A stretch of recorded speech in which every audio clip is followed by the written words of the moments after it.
Might as well unmute my microphone since my string captions is already working and already picking on my microphone as well. So it's like even though I mute myself, you already can have a fake idea of what I already seen. Transition over. How's everyone doing?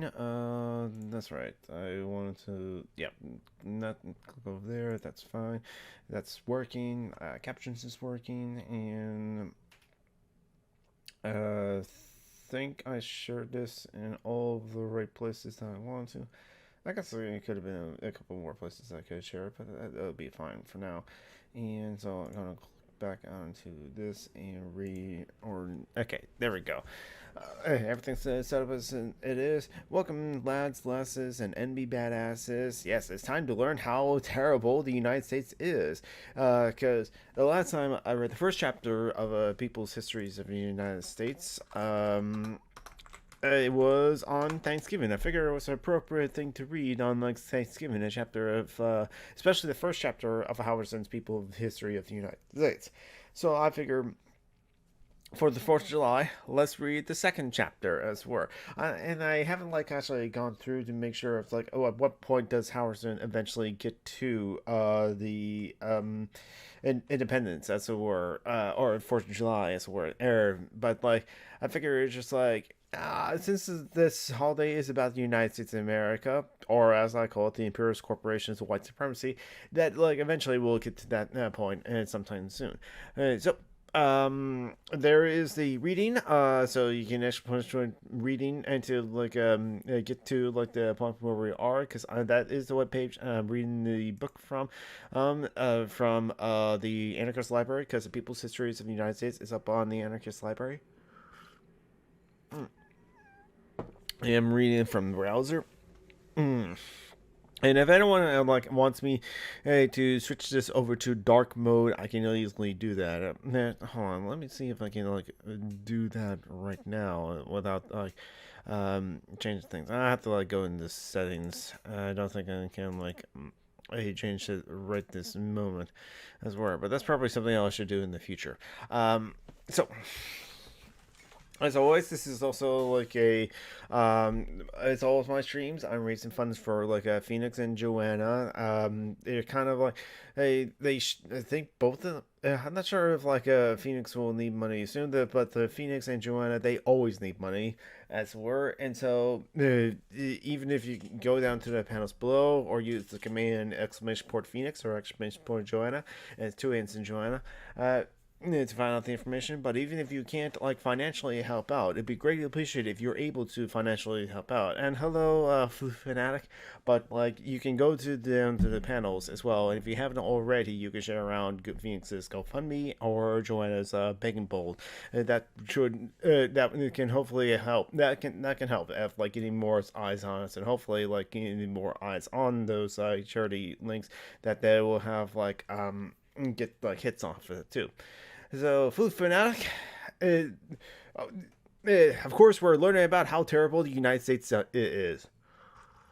Mm. Now, if you haven't catch me reading the first chapter of People's Sisters of the United States, this one is up on my YouTube channel. You can find it there. And I decided to like read that on like Thanksgiving, since it's very appropriate that like to read that on Thanksgiving, considering the terrible history of the United States and America, especially to indigenous people on that holiday where we're supposed to kind of celebrate the indigenous people. Ooh, Native. Yeah, I've read some parts of this book before, so I haven't read chapter 2. It is. Do we heed the content warnings? This is why all my streams excuse me. This is why all my streams are for mature audiences, because not only do I sometimes play mature rated games like Dark Souls or Borderlands 2, and I occasionally curse on my streams as well. In the political stuff, I'm reading about terrible stuff, and so yeah. Even before I was like read the first chapter, it's like no, this is going to go into terrible stuff. So heeded content warnings is not specific, which is why I ended it, which is like just all the terrible stuff that you can think of. So now I'm gonna start reading from chapter 2, drawing the color line. A black writer, Jem Sanders Reddings, described the arrival of a ship in North America in the year 1619. Oh, this would have been like actually good to like start reading at this part during Juneteenth. But then again, that was for like the emancipation in during the during the Civil War. But anyway.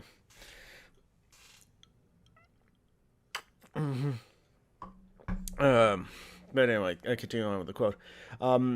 Sails flurried, flags dropped drooplings at the rounded sterns.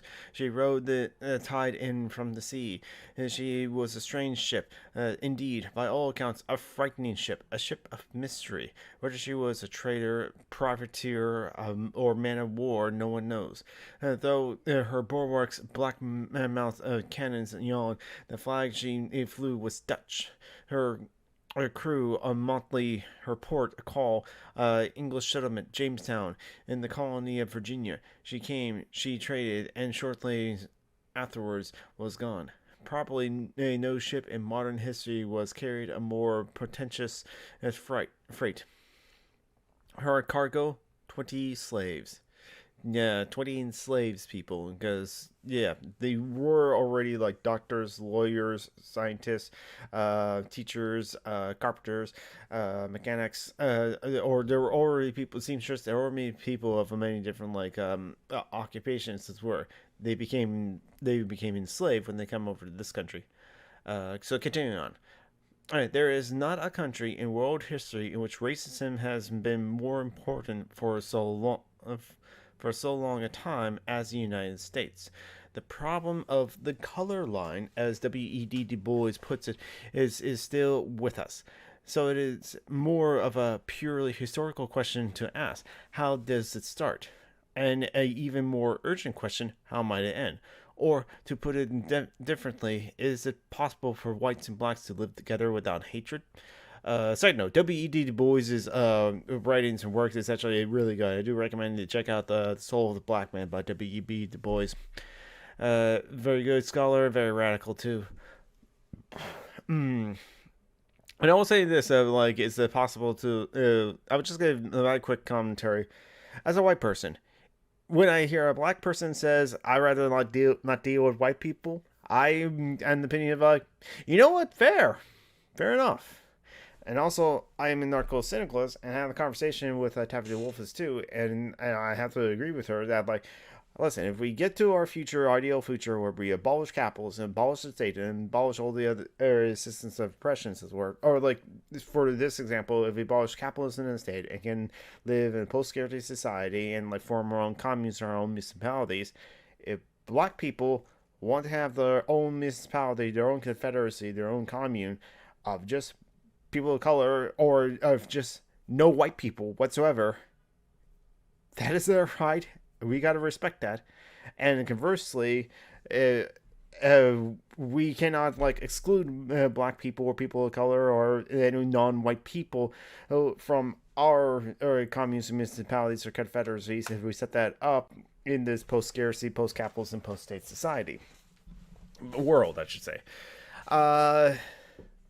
I know that like some like a right winger goes like, oh, double standard. This is like, yeah. But we recognize the history. We just got to recognize the history, and let's learn a little bit about it as we continue on. Yeah. Mm-hmm. Oh yeah, there's like people complain about those woke ethno states, but yeah. Continuing on. If history can't help answer these questions, then the beginning of slavery in North America, a continent where we can trace the coming of the first whites and the first blacks, might supply at least a few clues. Some historians think that those first blacks in Virginia were considered as servants, like the white indentured servants brought from Europe. But the strong probability is that even if they were listed as servants, a more familiar category to the English, they were viewed as being different from white servants and were treated differently, and in fact were slaves.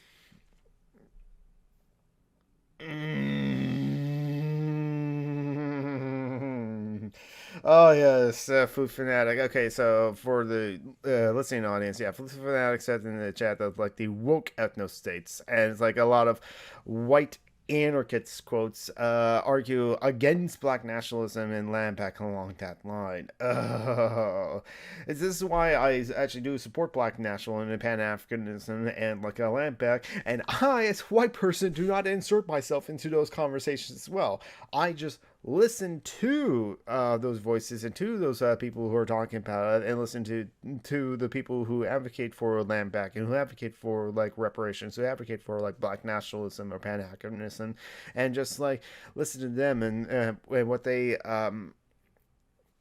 have to say about that. Yeah. Uh, some of those white quote anarchists. There's an article about one of those white anarchists that I should actually, yeah, no, this one is not an anarchist. This one's a white leftist though. Yeah, so I'll probably read that eventually. But where was I? Okay, yeah. Continuing on with the book. In any case, slavery developed quickly into a regular institution, into the normal labor relations of blacks and whites in the New World.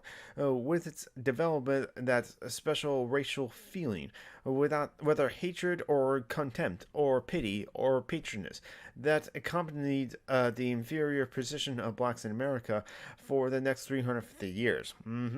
That combination of inferior status and derogatory thought we call racism. Oh, okay.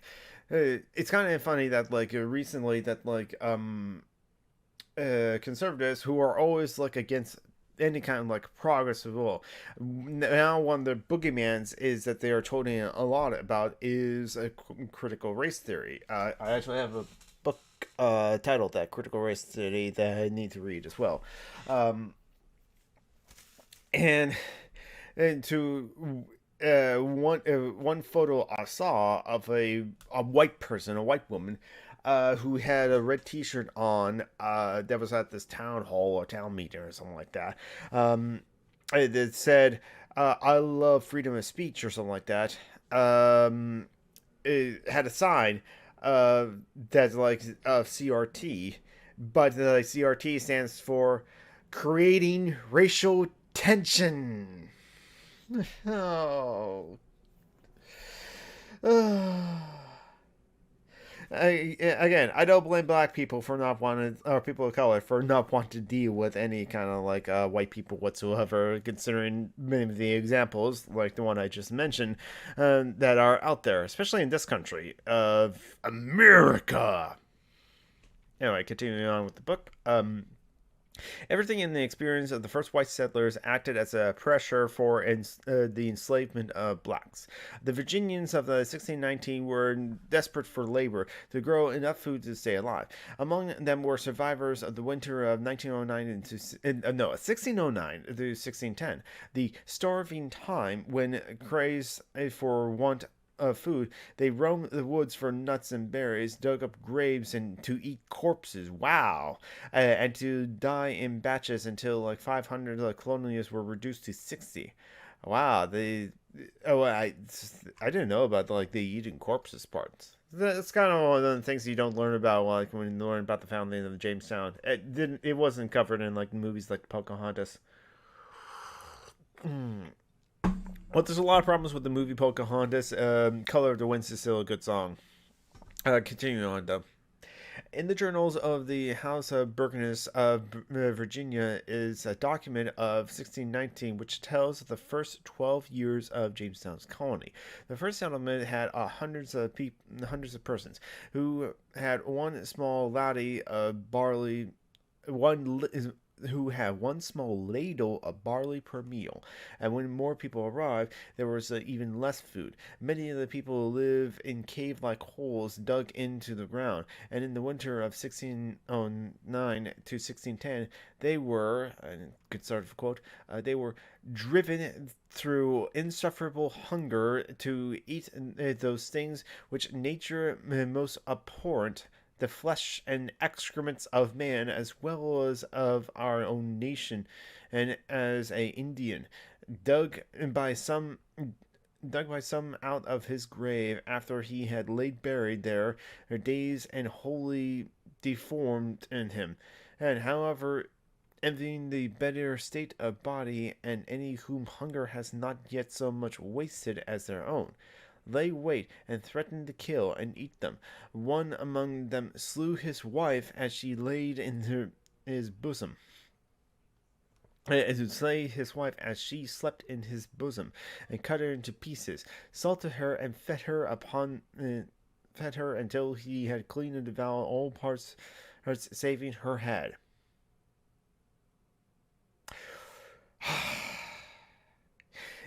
I have heard of instances where it's like a group of people trying to fight hunger as much as possible and starving had resulted to that sort of like a terrible thing, cannibalism, the Donner Party. So it's just like, that's a good thing I just like have the generic content warning of terrible stuff. Because I know there's going to be like terrible stuff in this like book, but it's just like the cannibalism is I guess not surprising, but of a bit of like, oh, so here we have this anyway. So continuing on, Harrison continues.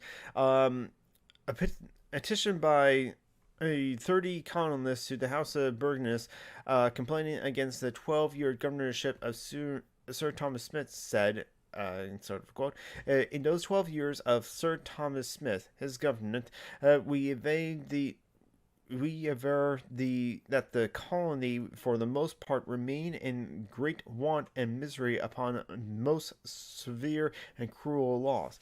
The allowance in those times for a man was only 8 ounces of meal and half a pint of peas for a day, molten, rotten, full of cobwebs and maggots, loathsome to men and not fit for beasts, which forced many to flee for like relief to the savage his enemy. Now this is the words of like the people in the colony of the town.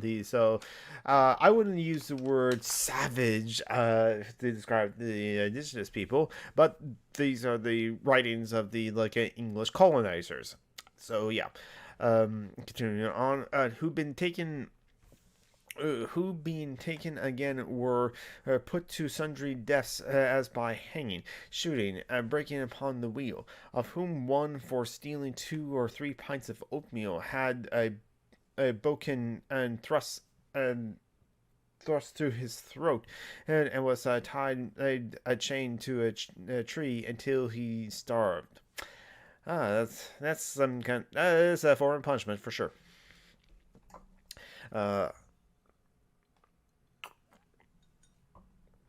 Continuing on. The Virginians need labor to grow corn for subsistence, to grow tobacco for export. They had just figured out how to grow tobacco, and in 1617 they sent off the first cargo to England, finding that, like all pleasurable drugs tainted with moral disapproval, it brought a high price. The planters, despite their high religious talks, were not going to ask for questions about something so profitable. Oh, it kind of like actually kind of ties into like what I read yesterday on the mythology of work, as it were. So many people have like their own moral values about like this, that, and the other thing, but when it came to but when it comes to like making profits, or just like, well, what they have to do for a job and something like that, they will keep doing something because of their job or because it's like profitable. Yeah. Growing the evils of tobacco, wacky tobacco, was seen in. It's like, you know what? If it makes us money, it doesn't. It's not that bad, is it?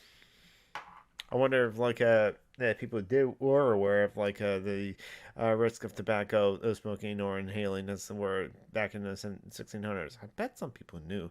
But anyway, all right, continuing on. They couldn't force the Indians to work for them, as Columbus had done. Columbus was an absolutely terrible monster of a person, though. So, I guess for like at this point in time, good for the Indians for not wanting to work for the white men that were like just like show up unannounced and like claim that they like, hey, we're here now and we want this part of the land. Anyway, continuing on. They were outnumbered, and while with some superior firearms they could massacre Indians, they would face massacre in return. They could not capture them and keep them enslaved. The Indians were tough, resourceful, defiant, and at home in these woods, as the transplants Englishmen were not. Yep, you're in enemy territory, buddy. But the Indians probably wouldn't have to be your enemies if you're just were fucking kind to them. Anyway, continuing on. I mean, we already read in the I already read in the first chapter of like a lot of the terrible things that happened to indigenous people when the first white settlers came onto this soils, or at least the white settlers from like the European continents at this time in like the 1600s.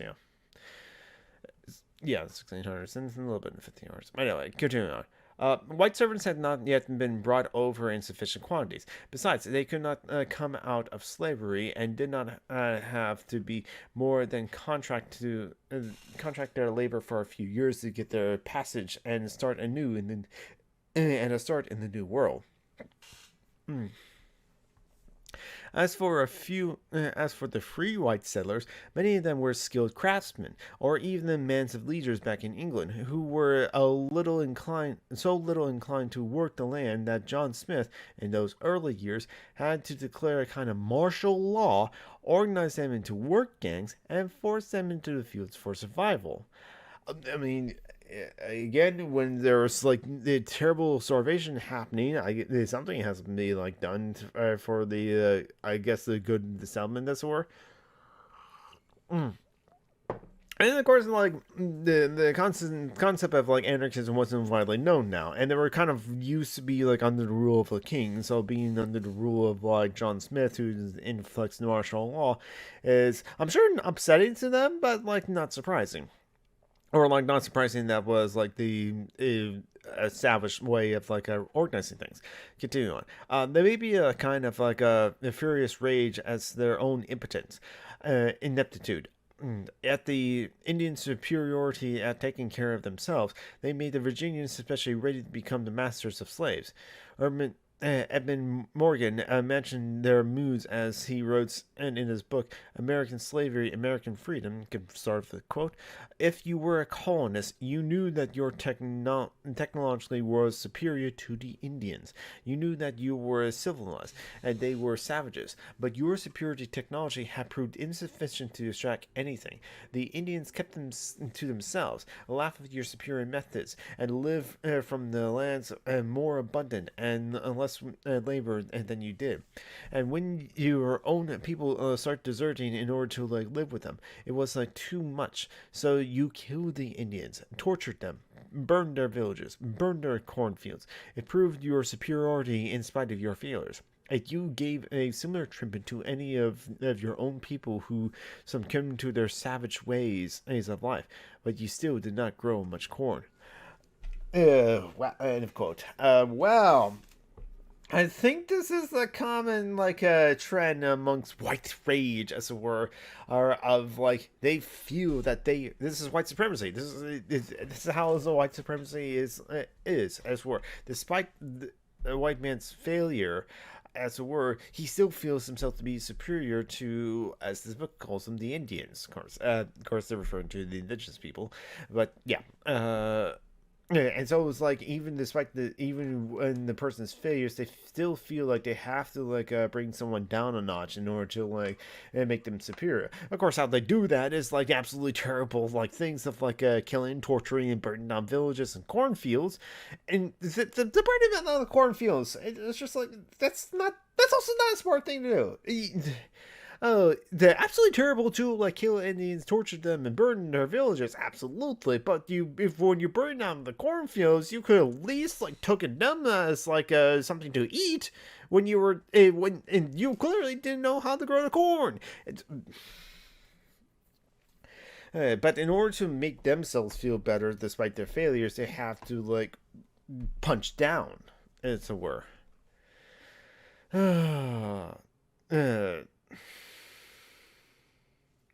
I had a terrible thought in my head, but I'm not going to say it. Continuing on. Black slaves were the answer.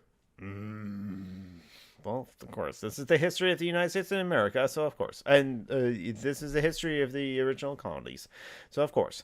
Continuing on. And it was like natural to consider imported blacks as slaves, even if the institution of slavery would not be like regularized and legalized for several decades. Because by 1619, a million blacks have already been brought from Africa to South America and the Caribbean, to the Portuguese and Spanish colonies, to work as slaves. 50 years before Columbus, the Portuguese took 10 African blacks to Lisbon, and this was the start of the regular trade in slaves. African blacks have been like stamped as like slave labor for 100 years, so it would have like been strange if those 20 blacks forcibly transported to like Jamestown and sold as objects to settlers anxiety anxious for a and sold as objects to settlers anxious for a steadfast source of labor were considered as anything but slaves.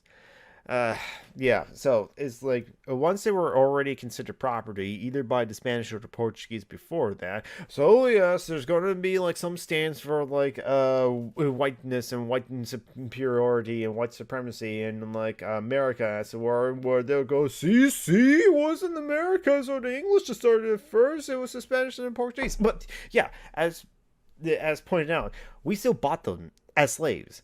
And since they were already considered as slaves, or considered as property, and they were already enslaved, we didn't like bought them and considered them as people. We still considered them as slaves. So even though, yeah, we didn't start it, but we continued it, and we were. And the United States of America, or one of two countries that like continued that were the last to outlaw slavery. In France is the other one that like took the longest time to outlaw slavery too. But even so, the 13th Amendment makes the exception of like, oh, it's still totally fine to enslave people if you're doing it for a form of punishment. But we're not going to get to that point in this chapter of the book, because out of the 20 chapters of the book, I'm only on chapter 2. Yeah, so continuing on with the book. Their helplessness made enslavement easier. The Indians were on their own land. The whites were in their own European culture. The blacks had been torn from their land and culture, forced into a situation where the heritage of language, dress, customs, family relations were bit by bit obliterated, except for remnants that blacks could hold on to by sheer extraordinary persistence. Mm-hmm. This is it. This is part of why when a lot of black people and people of color just absolutely celebrated in the movie Black Panther, which just happened to be a great movie, it was released, because behind not only on set in front of the camera and behind the camera are a lot of people of color, and there's places to try to tell the story. It was the movie Black Panther was not only just proudly African, it was enthusiastically African, and it was like a Afro sci-fi kind of like a film. And so many like people of color were celebrating that, because like finally something that they can call their own in their culture, because their heritage and their family relations, their customs, their a lot of their things that were a part of who they are was stripped away from them once they became enslaved. And only remnants of them they were able to hold on to. Continuing on. Yeah, well, and this is a very very very common thing for like many people who try to like do their the 23andMe or do like the family tree, that sort of thing, trying to trace out their lineages and their heritages. Where a lot of white people can trace lineages and heritages as far back into like the 900s or something like that. On my dad's side, my last name is Scott, Jonathan Scott, and that's actually from the Scott clan, Scotland. So I can trace back in my lineage from my father's side all the way back to there, and I can trace it back not too far or very far as well on my mother's side too. because like my grandpa on my mom's side is like third generation Cornwall English immigrant, I swear. Um, but then it's like, but for people of color in America, some of them can trace them back as far, but for a lot of them, or they found their ancestry up to a certain point. But once it gets to like 1860, as it were, or something like that, there's not much beyond that. Obviously, because they were stripped away their family culture, heritage, and only like a small snippet of it they were able to hold on to. So continuing on, was there cultural inferior or so subject to easy destruction? Inferior in military capacity? Yes, vulnerable to whites and with guns and ships, but in no other way, except that cultures that are different are often taken as inferior, especially when such a judgment is practical and profitable. This reminds me, there's another book I really need to read of capitalism and slavery, and how slavery was capital B big business for capitalism. It was immensely profitable. And so I gotta like read that book too, especially since like there's a lot of people. Um, yeah, there are a lot of people of color that are still capitalists. I think capitalism is a good thing, or you just need to modify it, you just need to make adjustments to it to make it more fair for everyone else. And I'm kind of like, no, capitalism is inherently exploitative. One of the most exploitative ways to do that is like it was like a good incentive for like whites to like enslave a whole continent of people. But continuing on. Even military. While the Westerners could secure forts on the African coast, they were unable to subdue the interior and had to like come to terms with its chiefs. Making deals and trades, I guess. But to continue on. The African civilization was as advanced as its own way as that of like Europe. In certain ways, it was like more it was more admirable, but it was also included cruelties, hierarchical privileges, and the readiness to sacrifice human lives for a religion or profits. It was a civilization of 100 million people using iron implements and skills in farming.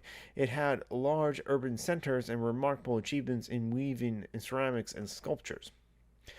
European travelers in the 16th century were impressed with the African kingdoms of Timbuktu and Maya, already stable and organized at a time when European states were just beginning to develop the modern nation.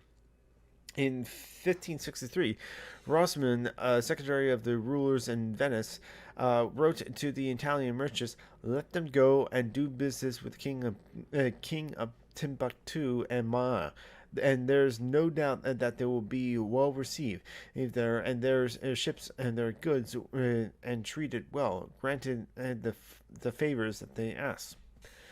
A Dutch report around 1602 on the West African kingdom of Burden and said the town seemed to be very great when you enter it. You can go into a great bar street, not paved with cements, to be 7 or 8 times broader than the Warsmont streets in Amsterdam.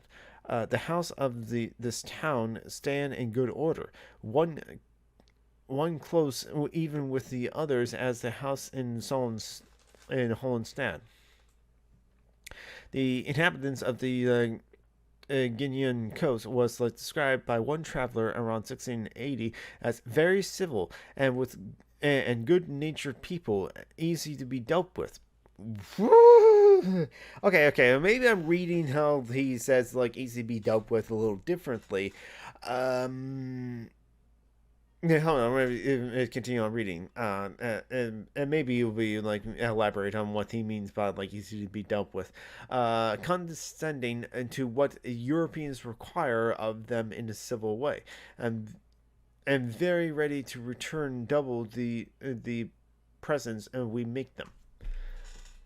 Very easy to be dealt with. I just it's kind of like when you say If it was a scene in the movie, what's the movie it was from? Russell's Rhapsody, I think. It was a comedy. It was a Western comedy, as it were.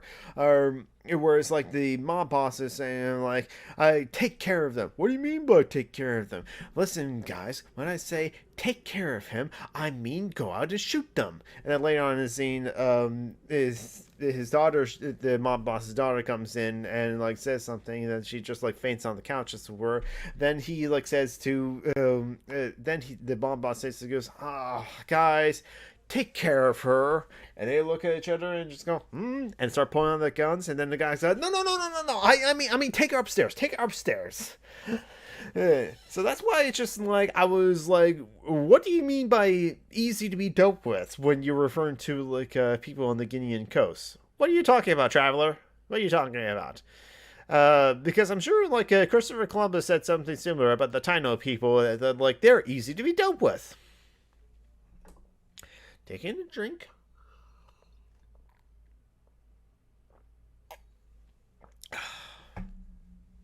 Continue on. Africa had a kind of feudalism, like Europe, like Europe, based on agriculture with hierarchies, lords, and vassals. But African feudalism did not come as did Europe's out of the slave societies of Greece and Rome. That's the thing I gotta remember is like, well, yes, America right now is one of the like most imperialist countries in the world, and like England at the time was one of the most imperialist and colonialist countries in the world. Well, like England wasn't the only one that was like being very colonialist and very like imperialist, because there was also France, there was also Belgium, there was also Spain, there was also Portugal. I think that was it. Honestly, the major like the Dutch as well. There's a lot of major colonialist powers to be, but Europe itself was colonized a long time ago, a bit by the Greeks, I'm sure, and like the Roman Empire. So there was a lot. So colonialism happened a long time ago, and you can probably trace back a lot of the terrible things that are happen in this world or are part of this world, all from colonialism. And yeah, so it's like Europe's. So as this thing says that Europe's feudalism came out of like slave societies, Greece and Rome. So I'll continue with the rest of the book, which had destroyed ancient tribal life. Ah, yes, this is probably about the a lot of the pagans.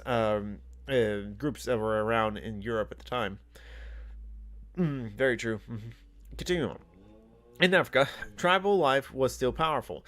Some of its better features, a communal spirit, more kindness in law and punishment, still exists. Because the lords did not have the weapons that Europe lords had, they could not command obedience as easily. In his book, The African Slave Trade, Basil Davidson contrasts the law in the Congo in the 16th century with the law in Belgium and England. In those European countries where the idea of private property has become powerful, theft was punished brutally. In England, even as like late as 1740, a child could be hung for stealing a rag of cotton. But in the Congo, communal life persists. The idea of private property was a strange one, and theft was punished by fines or various degrees of servitude. A communist leader told the Portuguese legal codes, asked a Portuguese once, teasing, "What is the penalty in Portugal for anyone who puts his feet on the ground?"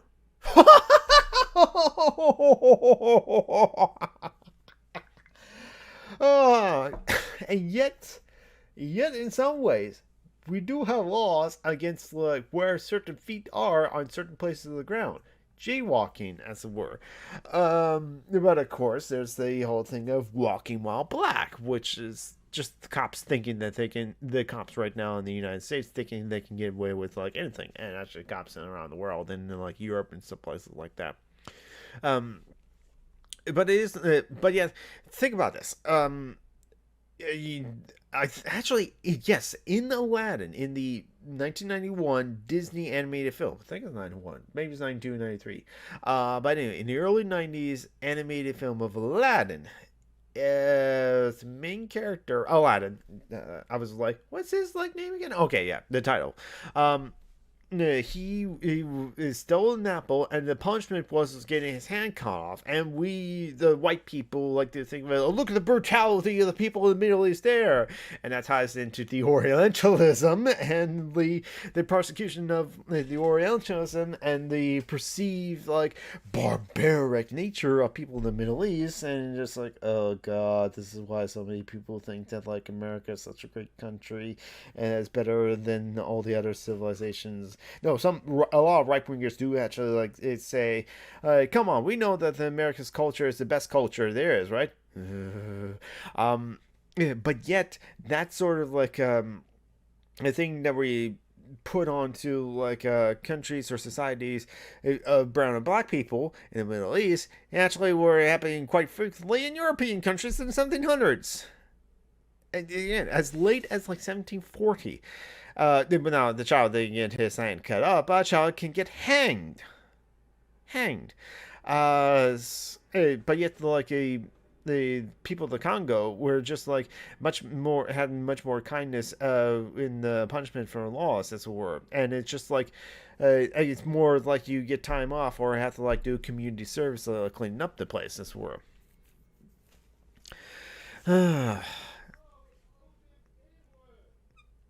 Anyway, continuing on. Slavery exists in the African states, and it's not something used by Europeans to justify their own slave trade. But as Davison points out, the slaves of Africa were more like serfs of Europe. In other words, like most of the population in Europe, it was harsh servitude. But they had rights which slaves brought to America did not have, and they were altogether different from the human cattle of the slave ships and the American plantations. In the Ashanti Kingdom of West Africa, one observer noted a slave might marry own property, himself own slave, swear an oath, be incompetent, witness, and ultimately become heir to his master. As Ashanti slave, 9 causes out of 10 probably became an adopted member of the family, and in his time descendants so merge and intermarry with the owners of kinsmen that only a few would know their origin. That was like very common, actually, from what I understand. Continue on. One slave trader, John Newton, who later became an anti-slavery leader, wrote about the people of what is now Sierra Leone. Beginning of quote, the state of slavery among this wild barbarous like people, as we have esteemed them, is much milder than in our colonies. As on the one hand there is no land in high cultivation in like our West Indian plantations, and therefore no call for the excessive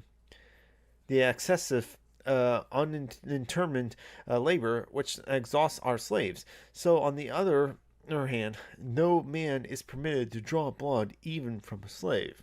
End of quote. That's an interesting passage. African slavery is hardly to be praised, but it was far different from plantation or mining slaveries in the Americas, which was lifelong, morally crippling and destructive of family ties, I should say, actually, without hope of any future. African slavery lacked two elements that made American slavery the more cruel form of slavery in history: the frenzy for limitless profits that comes from the capitalist agriculture, the reduction of slaves to less than human status by the use of racial hatred, and with that relentless clarity based on color, where whites was masters, blacks was slave. Now, it's hearing about the African slavery and how it's like different than American slavery. This was pointed out 2 weeks ago on Social Justice Alchemy, exclamation point XJA for those who are unfamiliar. And we just had our show today. It was a short show on the short side, and dig into the like many lists of things of like why the United States is terrible. But 2 weeks ago on one of our shows, it was after Juneteenth. It was on June 20th, actually. We happen to have a friend on to like fill in the slot to like make sure it wasn't just 2 people talking, so it was like 3 people talking, 4 people talking. The indigenous heretic, our friend Joey, who is indigenous, Lakota specifically, and we've like brought up about the American slavery for like blocks, and yes, there were in fact some indigenous tribes that did had slaves as well. But the number of the indigenous tribes out of thousands, you can count on maybe 2 hands at most. So it's like less than 1% or less than 0.1% of the tribes that are out there, the indigenous tribes that were. And how those indigenous tribes, from Joey's understanding, from indigenous heretics' understandings, is that it's kind of a bit similar to the African slavery.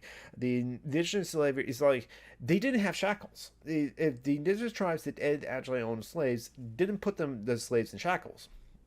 So that's one difference.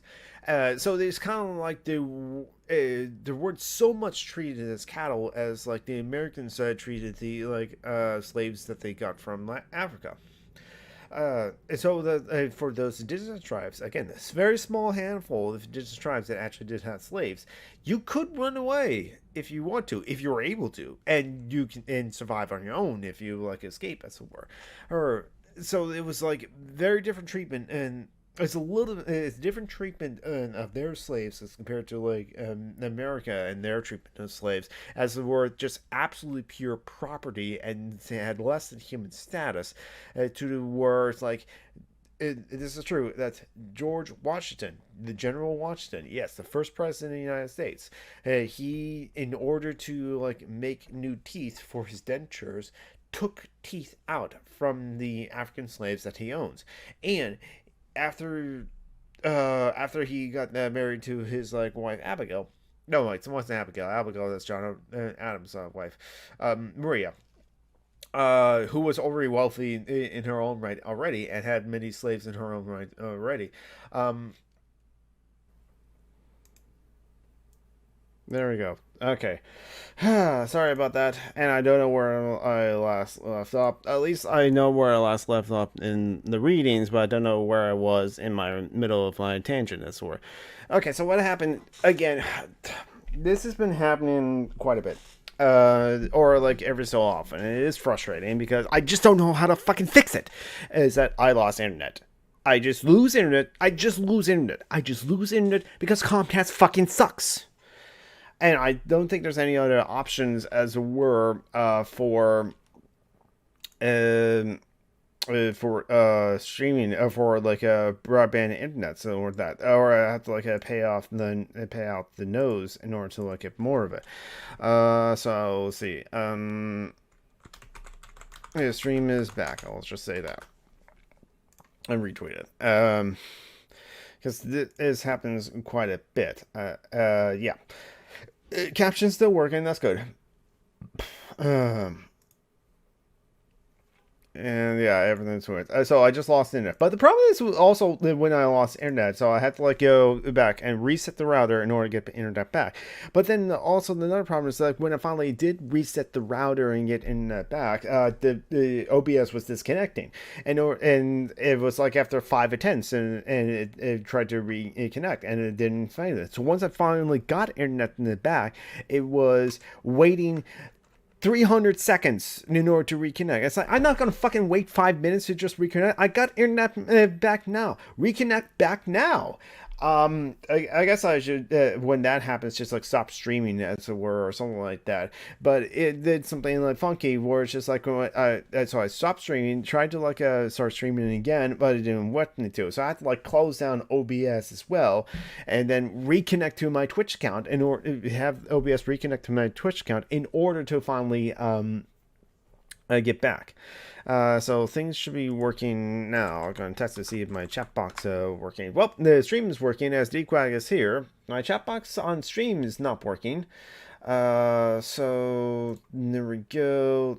Refresh. I got to interact on. There we go. It works. Your message of like it works, got popped up there, and hello Food Fanatic, thank you for like coming back. So this is a good opportunity to like do the retweet command So if those who are there, you can even like quote tweet and says like the stream is back, and thank you very much for like sticking around, and welcome back, Flute Fanatic, and hello, Comrade Dequack. So I forgot kind of like where I left off on my tangent, and I don't know when the stream cut out too. But yeah, yeah, I did not surprising that knowing that like African civilizations and societies did have slaves, but it was a bit different than like how Americans had slaves, and that was my point. Is like there are like a small handful of tribes that the indigenous heritage I talked about that did also have slaves, but how they treated slaves was very different than how Americans treat slaves. And also, that doesn't say that like the slavery that happened in Africa or slavery that happened under certain indigenous tribes is just as bad as what happened in America with that kind of slavery. No, the American slavery was just much worse. And that was a point that like Howard Zinn was making here in this passage. So now that I'm back, continuing on.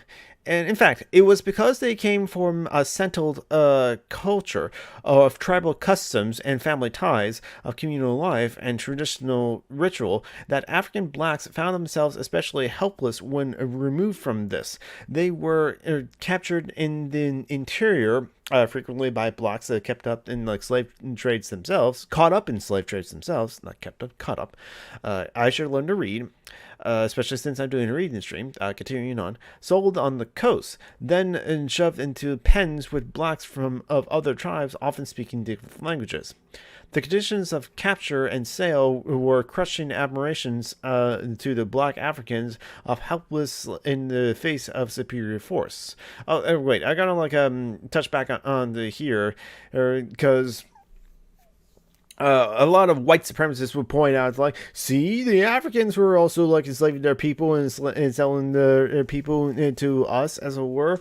And it's like, well, okay, but like that shouldn't forgive like the Americans for doing the wholesale like a trade, or English or the Dutch or Christopher Columbus or the Spanish or the Portuguese or anyone involved in the slave trade. Shouldn't absolve them of all those things and stuff like that. Pointing to like another bad thing is not the same. Two wrongs don't make right, as it were.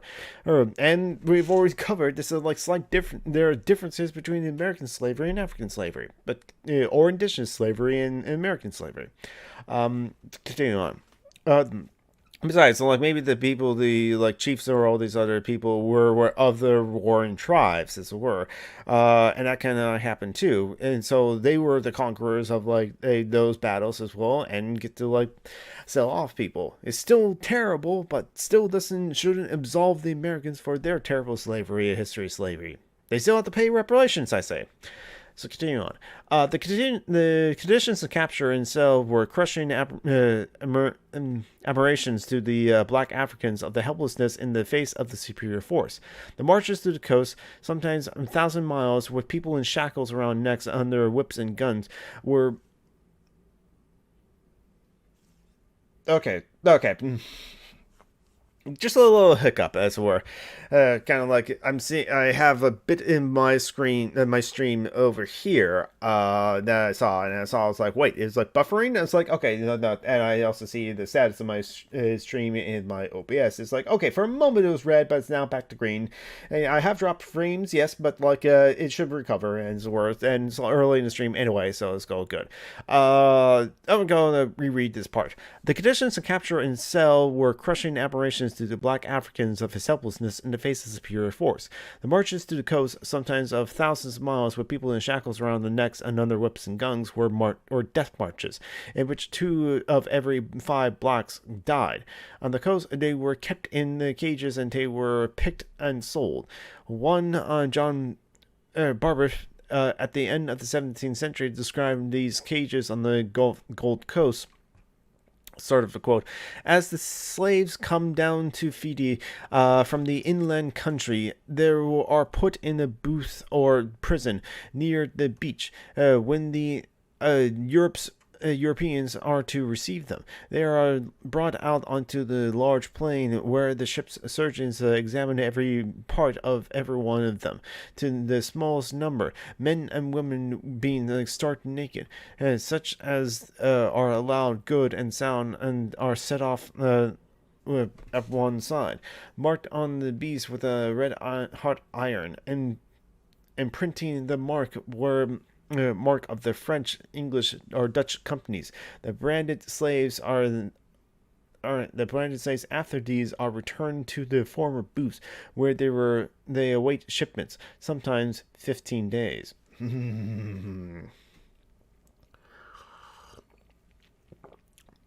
And by the way, if I forgot to say, I'm sure I did say hi, Comrade D-Crack, and how are you doing, Comrade D-Crack, and how are you doing, Food Fanatic? In case I forgot to ask. Continue on.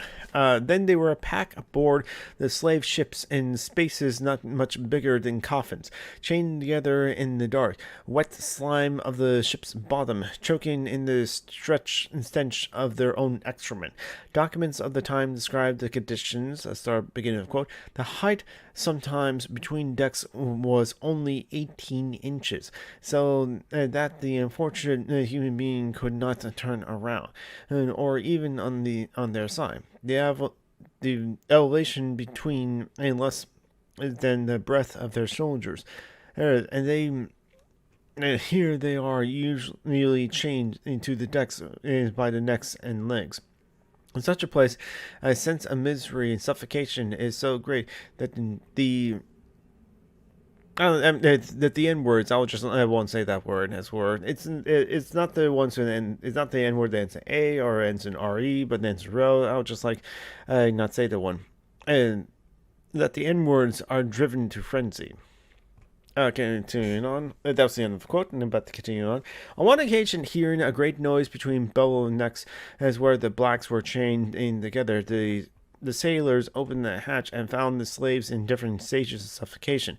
Many dead, some killed, others in desperate attempt to breathe. Slaves often jump overboard to drown rather than to continue their suffering. And to one observer, a slave deck was so covered with blood and mucus that it resembled a slaughterhouse. I mean, at the end of Black Panther, which I mentioned earlier today, that line from Killmonger at the end of it. I mean, I understand Killmonger's grievances, absolutely. I just don't agree with, and so we should all be the slaves, the masters, and, enslave all the white people. It's no, I don't agree with that. No, I don't agree with that. But Killmonger said after he died and lost battle with, T'Challa, bury me at sea, just like my ancestors, because I know just as well as them that death is better than bondage. So yeah, it's that was something. Continue on. Under these conditions, perhaps one of every 3 black people transported overseas died, but the huge profits often doubled the investment on one trip, made it worthwhile for slave traders, and so the blacks were packed into the holes like fish. Just force them down in there, force them in with the door shut. That's where, yeah. Continue on. First the Dutch, then the English dominated the slave trade. By 1795, Liverpool had more than 100 ships carrying slaves and accounted for half of all of the European slave trade. Some Americans in New England entered the business, and in 1637, the first American slave ship, the Desire, sailed from Marblehead. Its holds were like partitions in ranks, 2 feet by 6 feet, with with leg irons and bars. By 1800, 10 to 15 million blacks had been transported as slaves to the Americas, representing perhaps 1/3 of those originally sieged in Africa. Seized in Africa. Anyway, continuing. It is roughly estimated that Africa lost 50 million human beings to death and slavery in those centuries we call the beginning of the modern Western civilization, at the hands of slave traders and plantation owners in Western Europe and Americas, the countries deemed the most advanced in the world. So the only way that the start of the modern Western civilization, the beginning of it was slavery. Um, and the countries that deemed the most advanced in the world at the time were the one with the most slaves. They're almost like addicted to like slavery too, because it was like, or addicted to the profits that slavery produces. Uh, mhm. Continuing on. And in the year 1610, a Catholic priest in the Americas named Father Sandoval wrote back to a church functionary in Europe to ask if the capture, transport, and enslavement of African blacks were legal by church doctrine. A letter dated March 12, 1610, and from Brother Louis Barnon, father of Soledad, and gives the answer. Your Reverence writes to me that you would like to know whether the N words, again, one and in a row, who were sent into your parts have been illegally captured. To this I replied that I think your Reverence should have no scruples on this point, because this is a matter which has been questioned by the Board of Consensus in Lisbon, and all of its members are learned and conscientious men. Nor do the bishops who were in Solothurn, Cape Berta, and here in Landau, all learn of virtuous men, find fault with it. We have been here ourselves for 40 years, and they have been among us very learned fathers. Never did they consider the trade as illicit. Therefore, we, the fathers of Brazil, bought these slaves for our service without any scruples. End of quote. Well, okay. Yeah, so this was a Catholic priest named Father Saladel.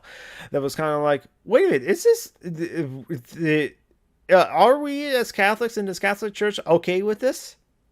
And they're kind of like, well, all the others don't seem to mind, and so they said nothing about it. So we don't think it's bad, and we don't know ourselves. Actually, that's pretty much the gist of it. It was like, well, those other fathers are doing it. They don't seem to mind, so I guess it's okay. And I was like, oh God. It reminds me of the. It was like, yes, this was mentioned in the movie Dogma, where Cardinal Glick, played by the late George Carlin, and said the Catholic Church doesn't make mistakes, and Rufus said, "Oh, come on, what about the Church's silent consent during the slave trade?" Well, it's right there. There's evidence of it. And to which actually Cardinal Glick said, "Okay, mistakes were made." So yeah, so the Catholic Church had silently conducted the slave trade, and I forgot the main character's name in Dogma, the Scion, anyway, she also said the platform of non-involvement during the Holocaust. The Catholic Church also recently had the Catholic Church has its own rape culture that is happening internally in the Catholic Church. Really, they have to really reckon with, really dealt with, and really be good with the victims. Not only, but also the various different priests that were pedophiles and child abusers, and so the content warning again of terrible stuff. But also recently, of many of the residential schools in Canada, I should be wearing orange, honestly, to show solidarity for the Indigenous people, the First Nations peoples, whose the bodies of them are being found in the hundreds and approaching to thousands of various different residential schools in Canada, of children that they let die or killed, as it were. So at this point, yeah, they're just search all of the residential schools respectively for more bodies, because like apparently that's going to be happen. You know what? So I'm an ex-Catholic, and I'm not going to have the fault too much with Catholics themselves, because parishioners and people of the faith are one thing. The organization of the Catholic Church is another thing. I can, and the things I want to advocate, which some of my friends have advocated, like over on Facebook, I can't really say I condone here on Twitch. Because there's Twitch TOS, and of course, Starfleet Regulation 46A. No unencoded messages open and open channels. I swear I had that as command. And I get in a raid. Did my raid not work? I don't know. Okay, I had to refresh the alert box then, I guess. Sorry about that, Lin Wu, because like my internet died on me, so my alerts is not working as well. But thank you so much, Lin Wu, for the oh, nice. Yes, I am reading some Howard Zinn. Hold on, recent events as well. Maybe if I replay it or something like that, it will work. Let's try this.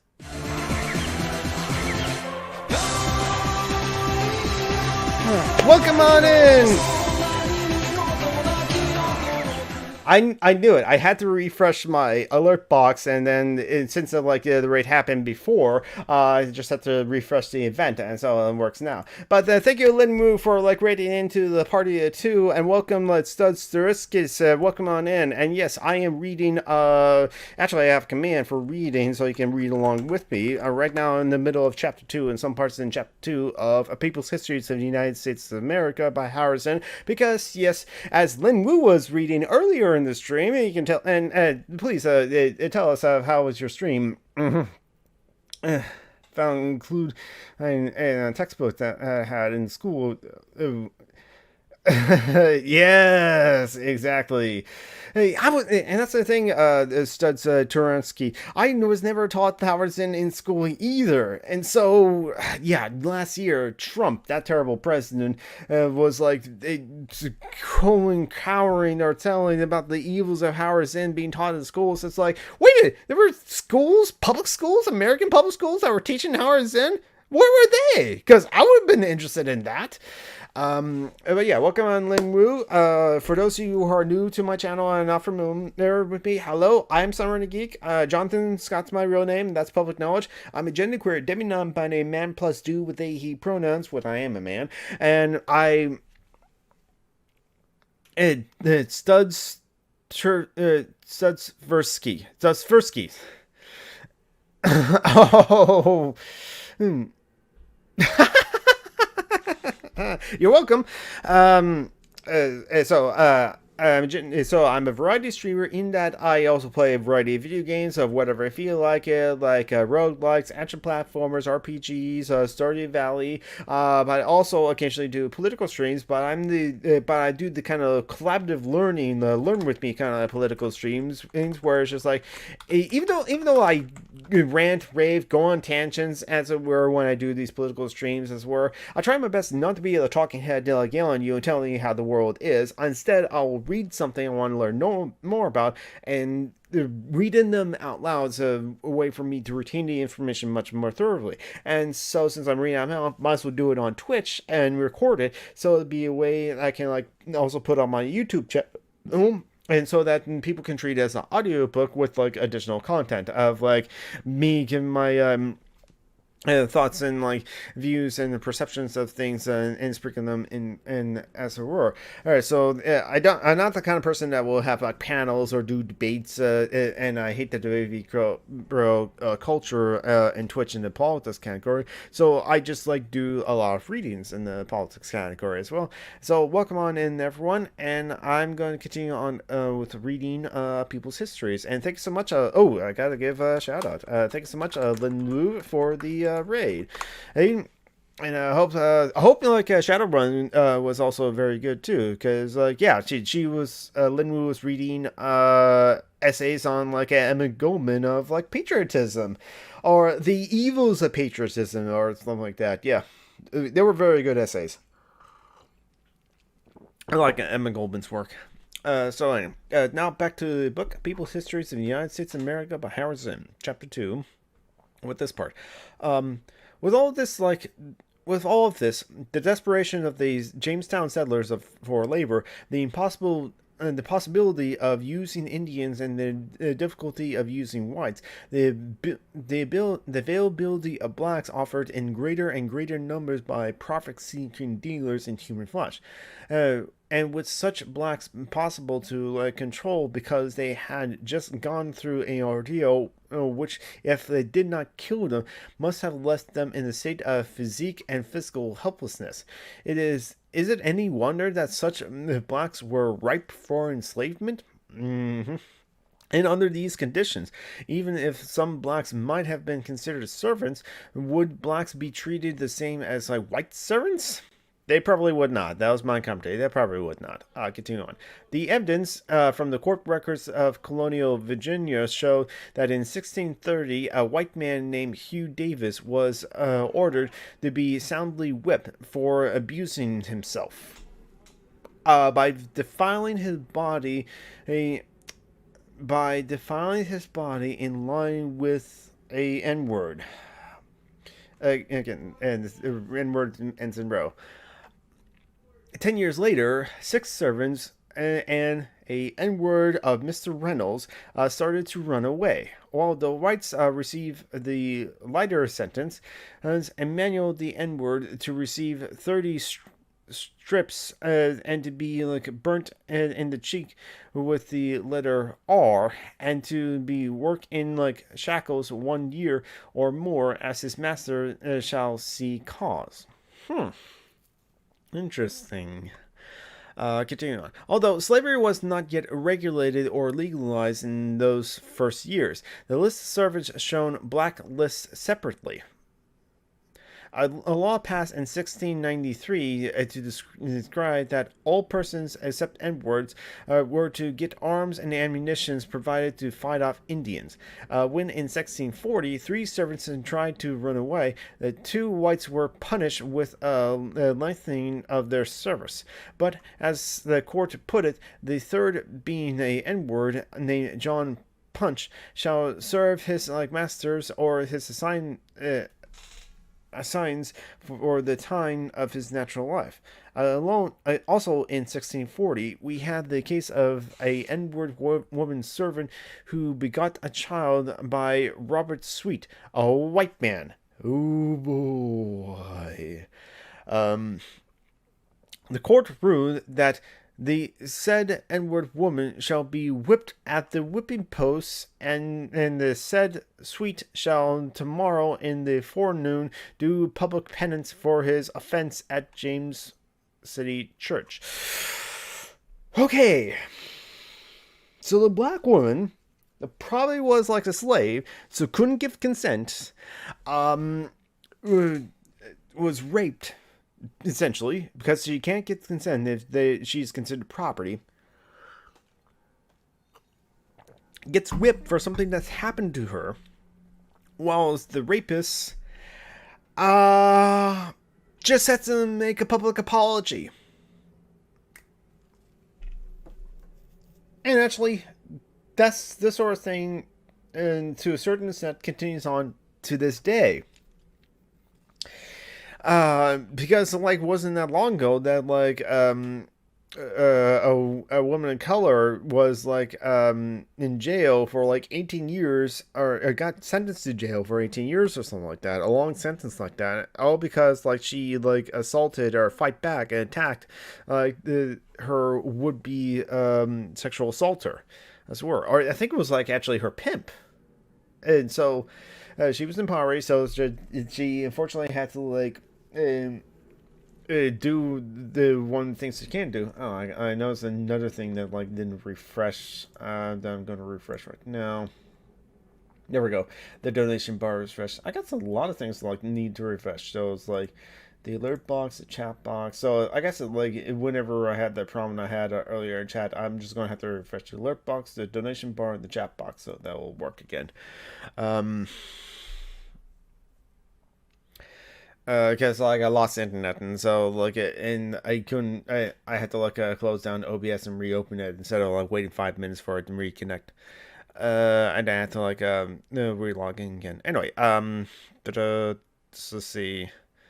Where was I going with this? Yeah. So there was like a woman in like I think Michigan or something like that, somewhere in the Midwest, and or maybe in the West, or like in Missouri, something like that. I forgot where. But she got 18 years for fighting back against her pimp or her sexual assaulter, and yet barely a lot of white people can like, or a lot of white men can just get away with the sexual assault and rape whenever they want to, with very little consequences. So yeah, again, heed the content warning of terrible stuff. Continuing on. This unequal treatment, this developing combination of contentment and oppression, feeling and action, which we call racism, was this the result of the natural apathy of whites against blacks? The question is important, not just as a matter of historical accuracy, but because any emphasis on the natural racism lightens the responsibility of the social system. If racism can't be shown to be natural, then it is the result of certain conditions, and we are impelled to eliminate those conditions. Hell fucking yes. Yeah. So that whole thing of like it's trying to say that like racism is natural. Oh, it's natural for people not to like distrust each other, so like that is a form of giving an excuse. Much like the boys who be boys defense against like and men who do terrible things to women, and gives an excuse to like people to say, hey, women have to like not dress as slutty as were slut shaming and body shaming and like shaming of all sorts of things, blaming the victim for like their sexual assaults, as I just mentioned as well.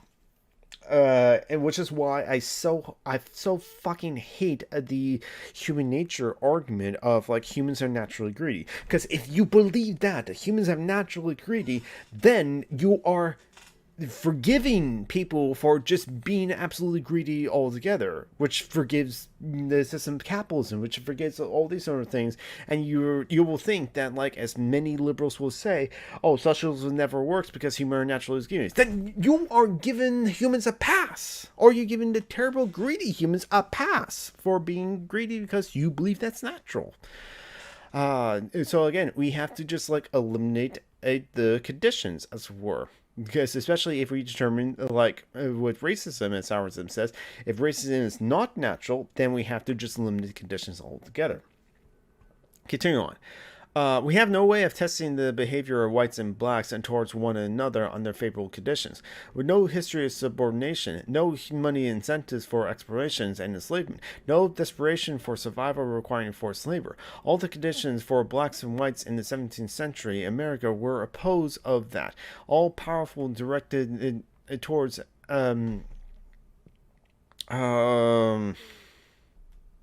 antagonism and mistreatment. Under such conditions, even the slightest like this. Okay, now hold on. Thank you, Comrade D. Quick, for the posture check. And thank you, Comrade D. Greg, for the hydration.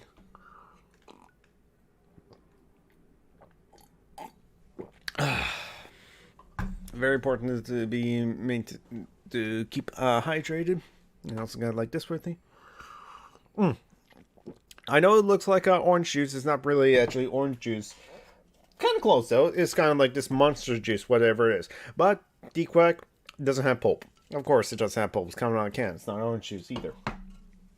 I know how you hate pulp.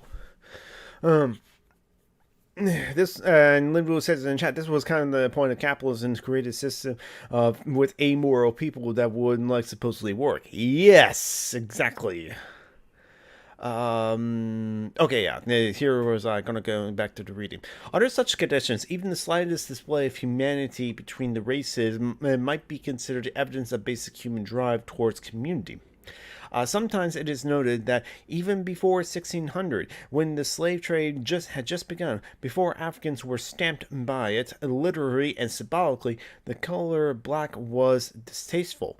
In England, before 1600, it meant, according to the Oxford English Dictionary, deeply stained with dirt, soiled, dirty, foul, having dark or deadly purposes, as malignant, pertaining to or involving death, deadly, baneful, disastrous, sinister, foul.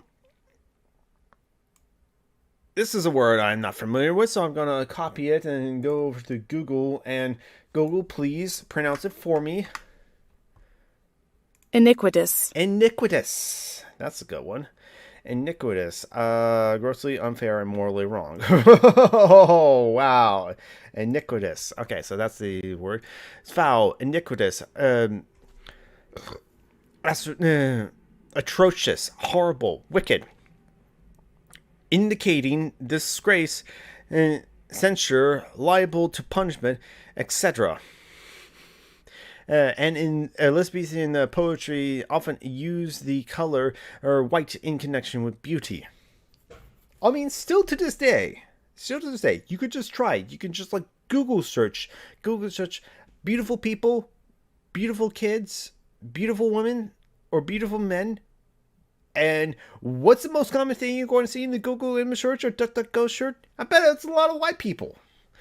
Remember how it's like the plague was considered the Black Plague, as it were. So the strong association of like negative things to the color black, and like the strong connection of positive things to the color white, was like deeper ingrained.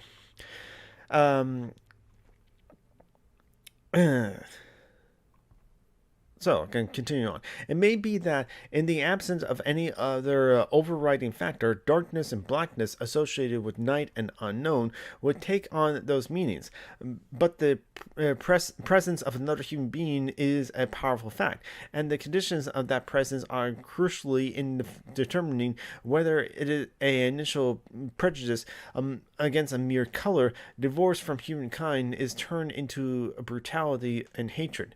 In spite of such preconceptions about blackness, in spite of its like special subordination of blacks in America in the 17th century, there is evidence that like where whites and blacks found themselves with common problems, common work, common enemy in their masters, they behave towards one another as equals. As one scholar of slavery can have stamped and has put it, black people and servants of the 17th century were remarkably unconcerned about the visible physical differences. Blacks and whites worked together, fraternizing together. The very fact that laws had to be passed after a while to forbid such relations indicated the strength of that tendency. So let's repeat. The blacks and whites were actually getting along quite regularly. They had to pass a law to make it so they stopped doing that. This is kind of like why like so many like people are just like, you know, I think that's part of the reason that so many conservatives are just like are outlawing or trying to erase the existence of like trans people. So they're trying to make it so it is socially not accessible to like hang out with like trans people, as they did before with gay people, as they've often done with any like thing that was other. And so they had to like pass these laws. Oh, that's thank you for the follow, official Nike, Office Nike. But you said like I don't think the U.S. is terrible. I strongly disagree, and I'm reading the People's Histories of the United States, and this is even before it was becoming the United States, and I just read a passage about like how, because it was so common in like the 1600s that for blacks and whites to fraternize together, they had to pass laws to make that illegal. So I'll continue on. In 1661, a law was passed in Virginia that in case any English servants shall run away in company with of any like N-words, that's one word in a row, of course, he would have to like give special servants for extra years to the master of the runaway black people. In 1691, Virginia provided for the banishment of any white men or women being free who shall intermarry with a N-word. And thank you for the follow to Genetic World as well. Mm-hmm. Oh yeah, yeah, Linwood, exactly. You would, Linwood was right. Linwood said you would if you were on disability benefits. Yeah, I actually do know people who are on disability benefits, and they say the United States of America right now is terrible too. Culture wise, actually, I think entertainment, give or take. But I'm also a fan of Japanese anime. Oh, and there's problems with Japanese anime too, but there's some great anime as well. And there's great entertainment all around the world. I don't think America's uniquely different in that aspect. And culture, oh, don't get me started on like American culture right now. I mean, hell, we're this today, the 4th of July. America's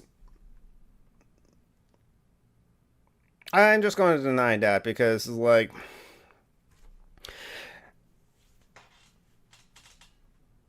because I don't, because we don't need a kind of like talk here.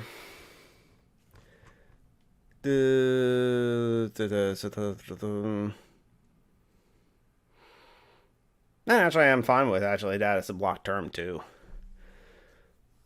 So where was I? Oh yeah, it's saying culturalized. The culture of America right now, the unfortunate lie, is to set off fireworks, and people are still planning on doing that on the West Coast right now when we're in the middle of a drought and we just had like record heat like last weekend, as it were. No, we should learn from last year about the dangers of gender reveal parties and setting off forest fires. So we shouldn't set off fireworks either. And also the loud noise is going to freak out all the animals. So people with like pets, dogs, and cats, bees, be kind and cuddle, and like make sure that your animals are all right and not scared. And also the fireworks are going to be a problem for people with sensory issues and PTSD. But the culture of America is like, or at least if some Americans, of like celebrating the 4th of July, the birth of the nation. Listen, the reason for the part of the reason for the Declaration of Independence because the colonies wanted to keep slavery around. Yeah, it was more prominent in the southern colonies, but like they were trading with the northern colonies as well. So the northern colonies also benefited from the slavery in the southern colonies, and the British Crown at the time was making rules to limit the slave trade, to stop the slave trade, to not accruing more slaves. And the American colonies didn't want that, so they wanted to continue slavery. So part of the reason why they wanted independence. And part of the reason why they wanted independence, they wanted to expand westward into the Ohio Territory, west of the Appalachians. But those indigenous people, those tribes there, had treaties with the British Crown. And the British Crown was honoring those treaties. So the Americans declared independence. We're America now. We don't have such treaties with you people, and can expand it westward, starting the Trail of Tears. Even though probably Trail of Tears happened later, but still, terrible things happen. Continuing the land theft of the indigenous people, and continuing the genocide of the indigenous people, which started well before 1700s, as I read in the first chapter of People's History of the United States, and you can see that video up on my YouTube channel. So I'll continue on. Okay, yeah, so I'll go to this part. In 1691, Virginia provided for the banishment of. Oh, right, I already read this part. But I'll reread it anyway. In 1691, Virginia provided for the banishment of any white man or white woman being freed and shall intermarry with a Edward Multitude or Indian man or woman or bound or freed. Wow. Again, they had to make laws to prevent people from fraternizing with like non-white people. Continuing on. There's an enormous difference between a feeling of racial strangeness, perhaps fear, and the mass enslavement of millions of black people that took place in the Americas. The transition from one to the other cannot be explained easily by natural tendencies. It is not hard to understand as the outcome of historical conditions. Slavery grew as the plantation system grew. The reason is easily traceable to something other than the natural racial repugnance. The number of arriving whites, whether freed or indentured servants, under 4 to 7 years contracts, remember, was not enough to meet the needs of the plantations. By 1700s, in Virginia, there were 6,000 slaves, 1/12 of the population. By 1763, there was 170,000 slaves, about half the population.